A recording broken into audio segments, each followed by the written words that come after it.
Now we come to a very important moment in the life of our project. The project is not yet ended. The official end date of the project is the 31st of December 2011. But today we launch the Center of Competence that we have built as a deliverable in this project. And I will briefly introduce this session. Then I will hand over to Khalil Rouhana, who will officially launch it. And then we will go over to Ali Conti of the British Library, who will explain all the nuts and bolts of the center and how you can join. So first, a few introductory words. This center has been built. The whole idea for the Center of Competence has been developed within the Impact project with all 26 partners very much involved. It is a team effort. I cannot stress this enough. And Ali will show how all partners are involved in the center that is now to come. Many, many with considerable efforts, and some, which will be revealed later, with very considerable efforts.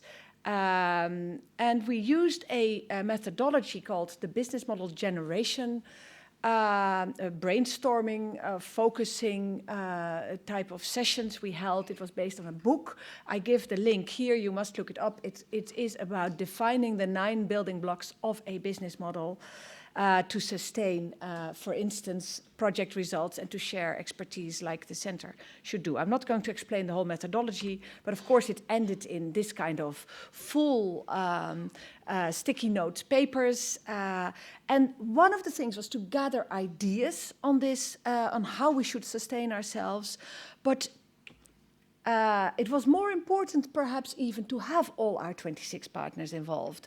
And Katrien showed the languages. I have here the partners spread over Europe, Israel, and Russia already. And building the business model was about gathering ideas within the project. Here we work on gathering those sticky notes. I must say that all these sessions were led by Ali Conti, who is the work package leader for the work package that actually is responsible for the Center of Competence, and me as the coordinator from the KB side, who is also responsible for launching the center and sustaining project results. It was a very, very good cooperation, and I hope we will cooperate for a long time further. And I think we have become, Ali and me have become a sort of organic cooperators here. We often don't even need to discuss anymore. So it was about gathering ideas. Here you see some project members who did in a session, gathered ideas, came up with all kinds of good ideas for this business model. But perhaps more important, it was about finding commitment, because involving all these partners in building it was also involving them in a sort of future commitment. And there you will see the structure that we have found for the center, the business model that we have found, that Ali will explain, really has all this in it. And I hope that we will then, with this, also mitigate the risk that interest will drop after a while, because there is so much interest from within the project to keep it alive, and also from without. We're on a sort of tour of Europe and even international, promoting this center, and we have had so many requests already for membership, so that's good. Now, this is what it ended in. This is the end of this brainstorming session. You just see that this is all added up just for one group of customers we were thinking of, the content holders, and it has all been translated into a very sleek business model, as you will see later. Now, this was my very brief introduction, and now it is my honor to introduce Mr. Khalil Rouhana, who is the Director for Digital Content and Cognitive Systems in the Directorate for Information Society of the European Commission. And just before this session, he actually told me that he had been involved in an OCR project in the 90s already. So in him we find a hopefully staunch supporter of our center. And I'm really very happy to give the floor to you now. Hello. Hello, everybody. I'm glad to be here. I am glad to be here to launch the Impact Competence Center. And I'm glad to be here to share with you our thoughts about and give you some information about our policy in the area of digitization, access to cultural resources. The Impact Project is one of our biggest projects in terms of size, budget, and when we launch projects like these, we're hoping that everything will go well and we'll ultimately get the results out of it. There were doubts when we started supporting large projects whether it is the way forward, whether projects of 12 million euros are the right way of supporting research and innovation. And if you remember, those of you who know the community programs who have followed the debates on the structure, the means to support research and innovation by the EU and by the Commission, have probably followed the discussion about whether we keep integrated projects or not when we moved from FP6 to FP7. And ultimately, DGMSO decided, yes, to maintain the integrated projects and to support 4 areas where we think it's important, where you tell us it's important, to support large projects. I think Impact is a good example of what we can achieve with such a project. And the critical mass that it creates is essential for achieving objectives like the ones that I wanted to achieve, that you wanted to achieve in Impact. And I'm glad to be here just to share with you a bit what is it that we're planning for the future. Very shortly, I will not be too brief, and to launch this competence center. So, I will just remind you of the importance of this area, the area of impact, cultural resources, access, digitization, how important it is for digital agenda for Europe. And it is present in several parts of the digital agenda, be it in the internal market, where we talk about the internal market or digital single internal market for content. It is also present in the way we address with ICT the societal challenges. And there are several actions that are in the digital agenda related to this area. I'm listing them here. They go from digitization of cultural heritage, the sustainable financial model for Rouhana, which is our digital library, and libraries have been active in online digitization and online access to cultural resources since 2002. I come back to that later. So we have also work that is done on the legislative framework. We issued a new directive on orphan works. And there is work done on the out-of-commerce work, and the recent memorandum of understanding was signed on out-of-commerce works with the main actors. We are also updating what we call a recommendation on digitization that is in preparation, and we have also a big initiative on open data that will touch cultural resources that I will speak about. Now, these are examples of the actions that are foreseen, but I mentioned these because I will develop them further. In order to see how all these actions that we need to undertake, be it on the legal framework, be it our financial support, be it on what we call soft law, like recommendation, for this area, access to cultural resources, the preservation of our cultural resources, the reuse, the diffusion of our cultural resources, in order to see how we can put that in a big strategy since her arrival.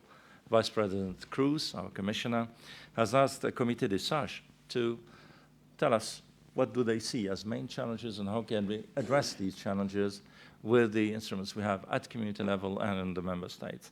And they have issued a report that is called the report, the Comité des Sages.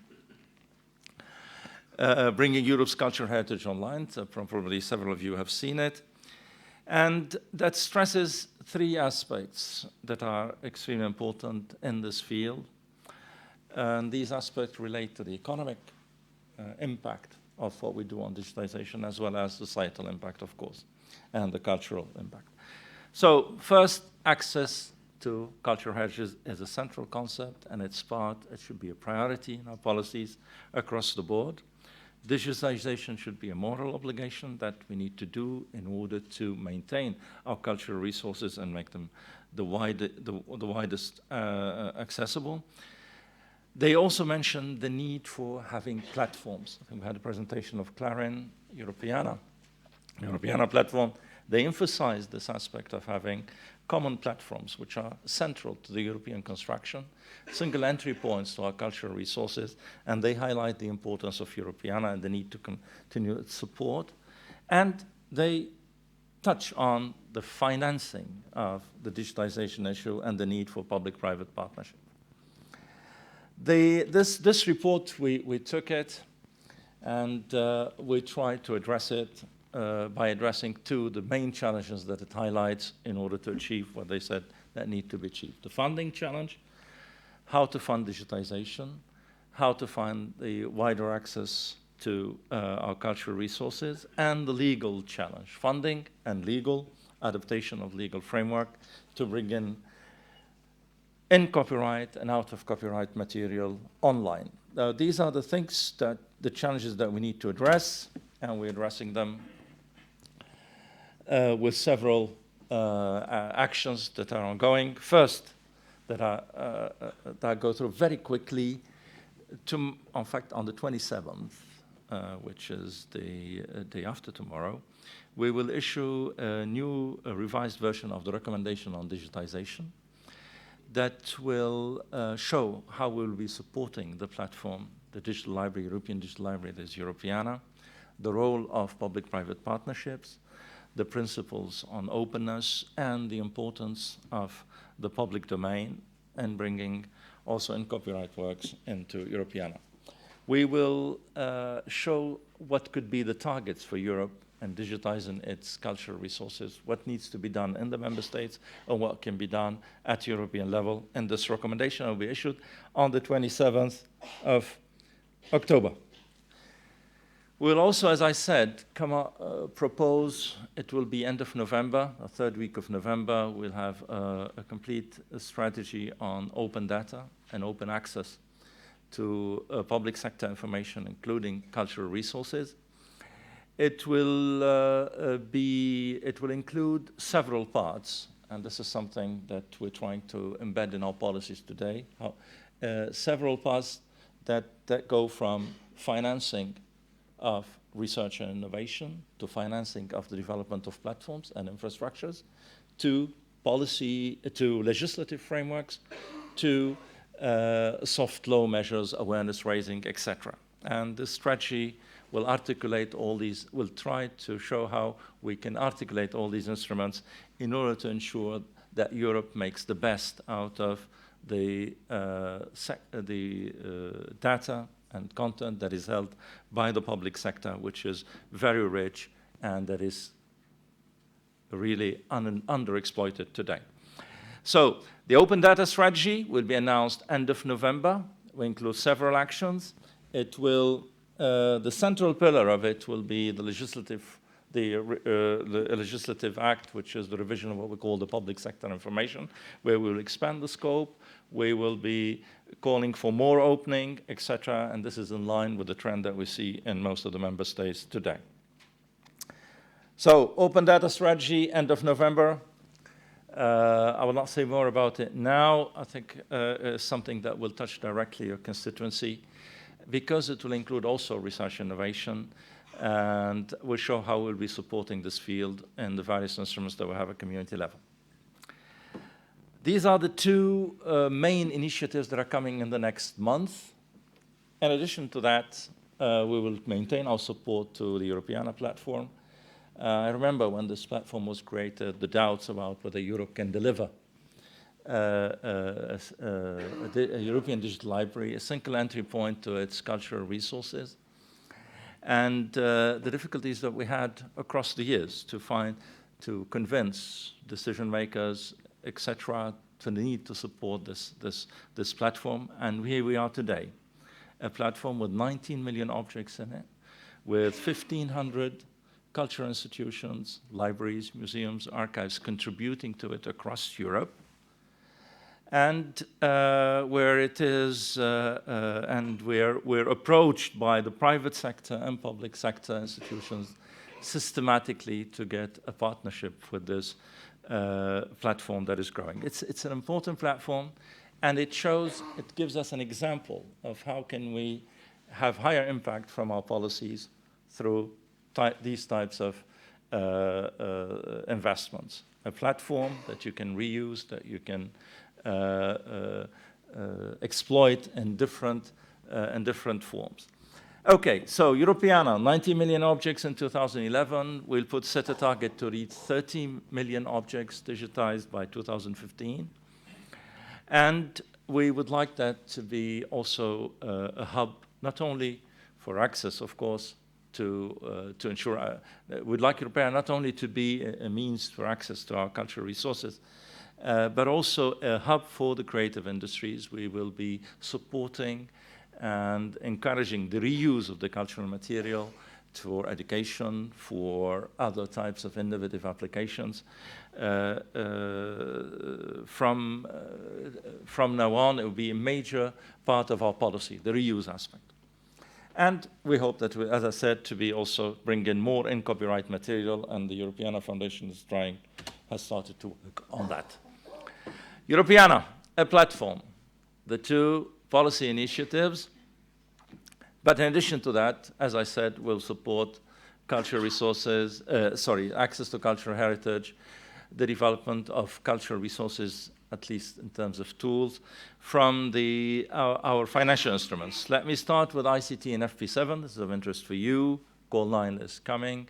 It will be launched in January, have the deadline on 17th of April. And there, I'm sure that most of you know that there will be digital preservation and cultural heritage, two separate objectives in this area, addressing the digitization challenges as well, with total budget of 70 million euro that will be for the two objectives. These are coming now, and will include R&D projects and coordination actions that could be interesting for the continuation of some of the work that is done in Impact.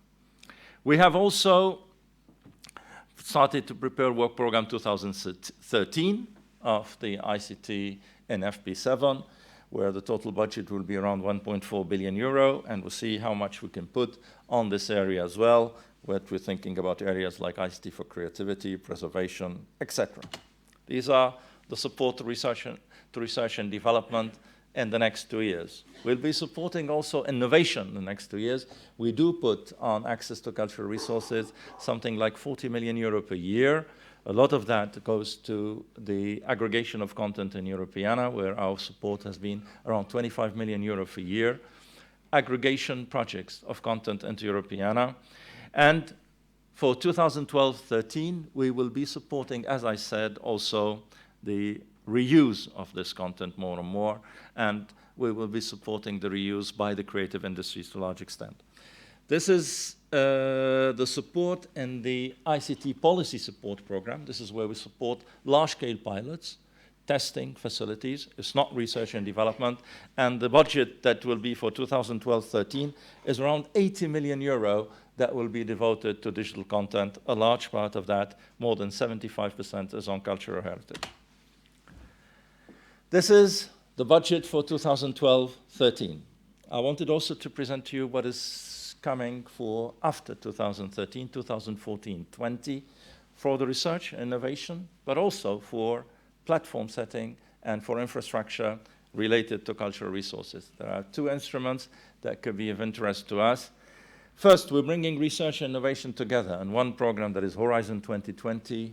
We already proposed that to the member states, and a significant increase in the research and innovation funding. This is one thing. So what we used to do in ICT and FP7, an ICT and policy support program, this research and development and this innovation, these piloting actions, we're bringing them together into one program, Horizon 2020.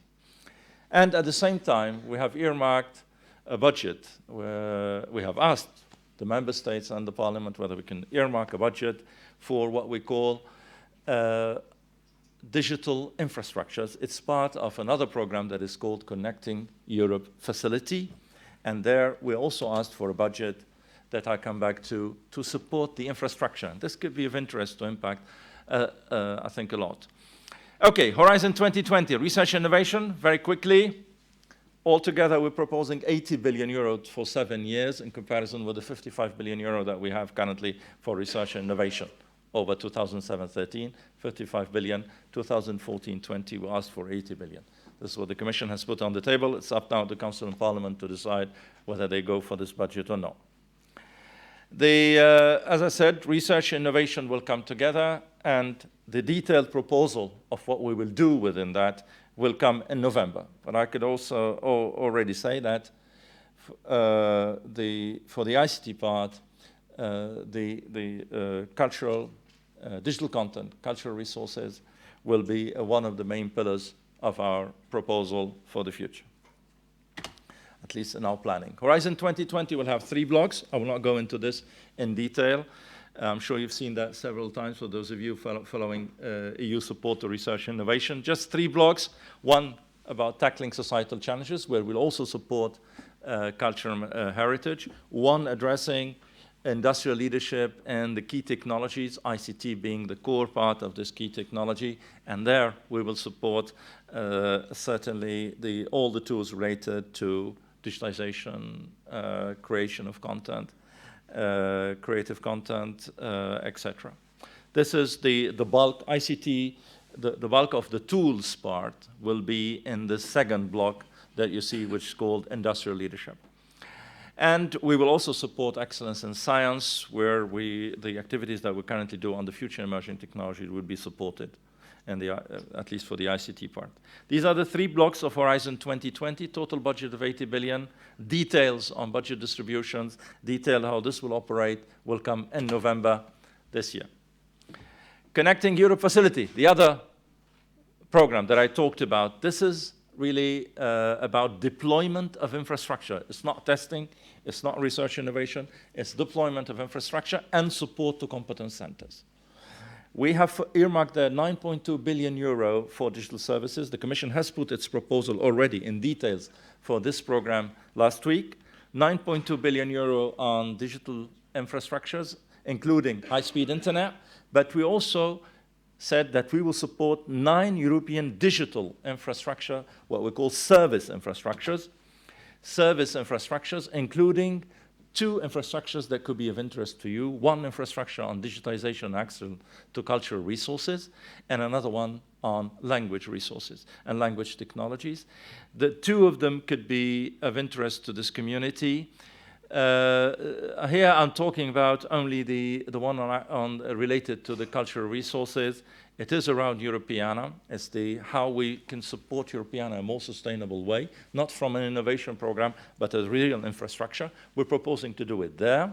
We propose to support the infrastructure, to support around it the set of activities that are needed in Europe, where we can, with community support, encourage the sharing of resources, like sharing of digitization effort, the support to competence centers in digitization, etc.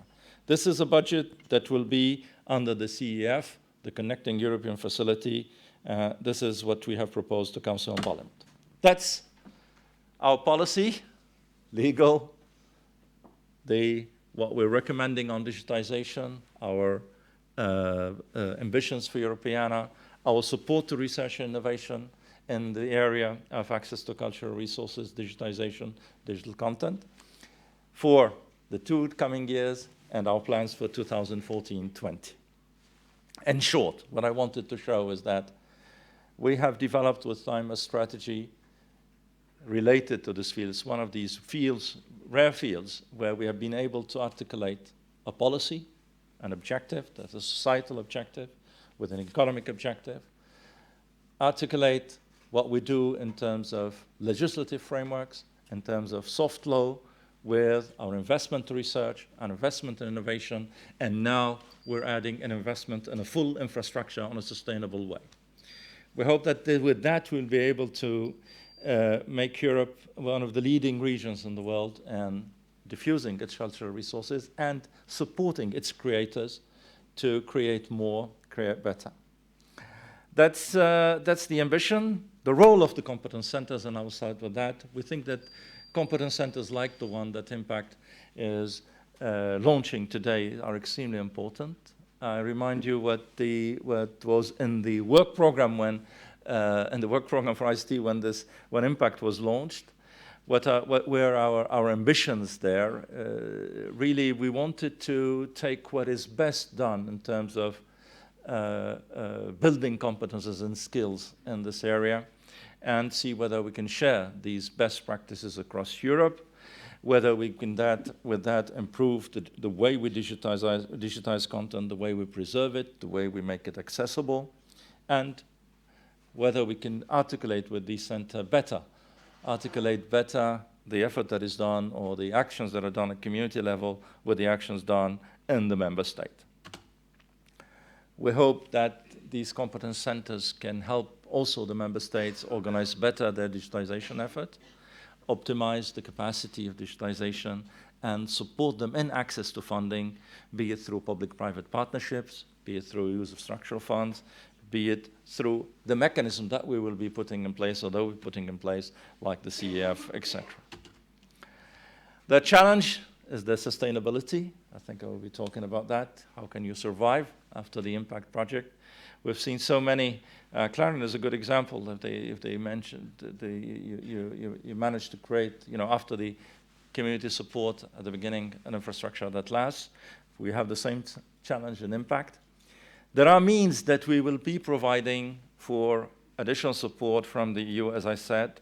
We will be able to finance some of the activities, but I think the core of the budget and resources for competence centers like Impact should come from your own resources, from your own activities. The types of services to be defined, which clients, how to fund your actions with these clients, what are your business plans, all these are important aspects that competence centers should address, and I'm sure that you have thought about them, and you will be hopefully putting them in place successfully.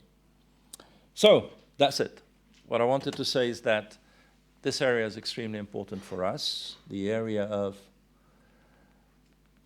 making our cultural resources accessible online, making them reusable, encouraging creativity, the wider diffusion of our cultures, sharing of our culture.